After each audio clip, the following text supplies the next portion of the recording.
Hey there guys, my name is Marcus, and in this video I'll show you a simple way how you can request money on Revolut. So let's start. The first thing you want to do is just be in Revolut, and when you're going to be here, you just want to simply click here on,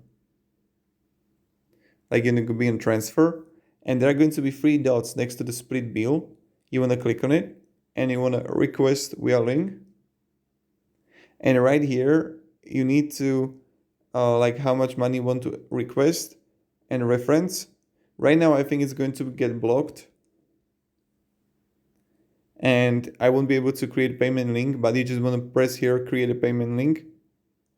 Yep, right now I'm not able to do that, but this is pretty much it how you do it. So you click on the three dots here and request via link, and this is how you do it. And you just create a payment link and they will click on it and send you money. So that's pretty much it. Thank you very much everybody for watching. If you have any questions, ask me down in the comments, and have a great day and goodbye. See ya.